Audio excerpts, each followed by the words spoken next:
भिलाई के 32 नंबर बंगले का वो रहस्य जिसे सुनने के बाद शायद आप आज रात सो न पाए। आखिर तक जरूर देखिए क्योंकि अंत सबसे डरावना है। भिलाई के 32 बंगले का भयानक रहस्य। रात के ठीक 12 बजे भिलाई के पुराने इलाके में बना 32 नंबर बंगला फिर से जाग उठा। लोग कहते हैं कि इस बंगले में जो भी रात बिताने गया वो कभी पहले जैसा लौटकर नहीं आया। एक रात 4 दोस्त रोहित, अमन, विक्की और साहिल सच जानने के लिए उस बंगले में पहुंचे। उनके हाथों में टॉर्च थी और कैमरा रिकॉर्डिंग चालू थी। जैसे ही उन्होंने जंग लगा हुआ दरवाजा खोला, अंदर से बर्फ जैसी ठंडी हवा का झोंका आया।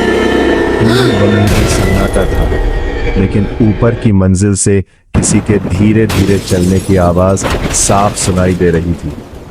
रोहित ने हिम्मत करके सीढ़ियां चढ़नी शुरू की।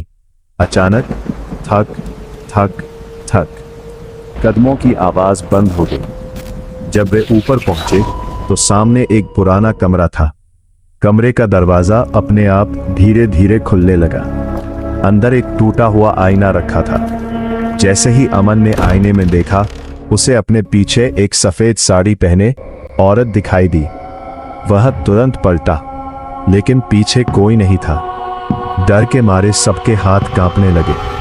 तभी पूरे बंगले की सारी खिड़कियां एक साथ जोर जोर से खुलने और बंद होने लगी।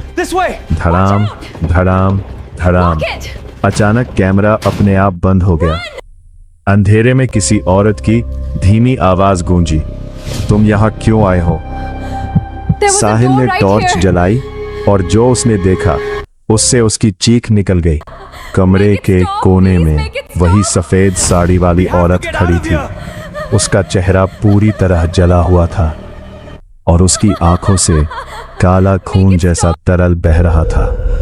वह बिना चले धीरे धीरे उनकी तरफ खिसकने लगी। चारों दोस्त जान बचाकर नीचे भागे, लेकिन नीचे पहुंचकर उन्होंने देखा मुख्य दरवाजा गायब था। अब बाहर निकलने का कोई रास्ता नहीं था। तभी ऊपर से जोर की हंसी सुनाई दी। हा हा हा। पूरे बंगले में वह आवाज गूंजने लगी। रोहित ने खिड़की तोड़कर बाहर कूदने की कोशिश की, लेकिन जैसे ही उसने छलांग लगाई, वह फिर उसी कमरे में आकर गिर गया। उन्हें समझ आ गया कि वे इस बंगले के अंदर फंस चुके हैं। सुबह होने तक चारों दोस्त बेहोश पड़े मिले।